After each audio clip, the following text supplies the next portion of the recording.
थे ये करणी सेना के ही कार्यकर्ता हैं जो कि इसी इलाके में काफ़ी उग्र हैं। और ये वही करणी सेना है जो कि डे वन से बोल रही थी कि राणा सांगा को लेकर अगर आप अपने बयान वापस नहीं लेंगे, अगर आप माफ़ी नहीं मांगेंगे तो हम आपका विरोध करते रहेंगे। और यहाँ तक कि तरह तरह के उन रामजी लाल सुमन को ज़बान काटने को लेकर, उनका सर काटने को लेकर भी बहुत सी बातें बीते कुछ हफ्ते में छपी हैं। रामजी लाल सुमन को थ्रेट था, पुलिस ने उनको सिक्योरिटी दे रखी थी, उसके बावजूद भी ये घटना घट जाती है आगरा और बुलंदशहर के बीच में। तो वाकई में चिंता करने की बात है।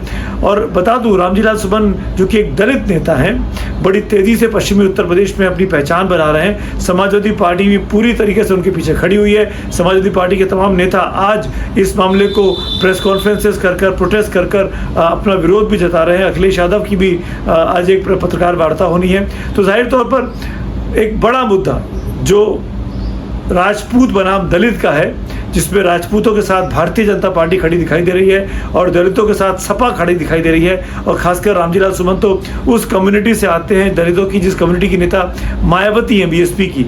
तो बीएसपी के वोट बैंक में सेंध लगाने के लिए बड़ा अच्छा मामला इस वजह से सपा को दे दिया है बीजेपी के नेताओं ने। और अगर रामजी लाल सुमन के लिए वहाँ पर सिंपैथी, हमदर्दी पैदा होती है आने वाले दिनों में, तो ये इस इलाके में, पश्चिमी उत्तर प्रदेश के इलाके में बीजेपी के लिए कठिन चुनौती भी बन सकता है। क्योंकि यहाँ पर असली लड़ाई इस इलाके में बीजेपी और सपा के बीच आमने सामने की होती है। बसपा की जो ज़मीन यहाँ हुआ करती थी, अब वो धीरे धीरे खिसक चुकी है।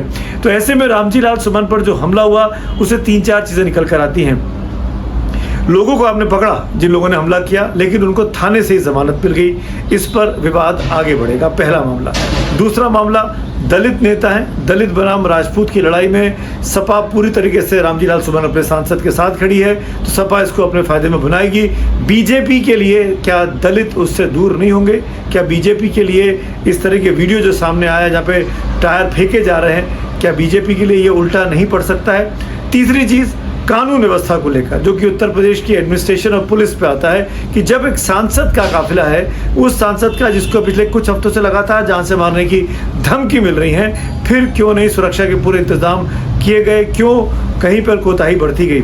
चौथी बात, कैसे पता लगा करणी सेना के लोगों को कि इस रूट से ये काफिला गुजरने वाला है और वहाँ पर बड़ी संख्या में टायर इकट्ठे हो गए? कहीं ना कहीं सुरक्षा में चूक थी, कहीं ना कहीं इन्फॉर्मेशन लीक की गई, तभी बड़ी संख्या में टायर इकट्ठे थे और तभी बड़ी संख्या में टायरों के जरिए कारों को निशाना बनाया गया।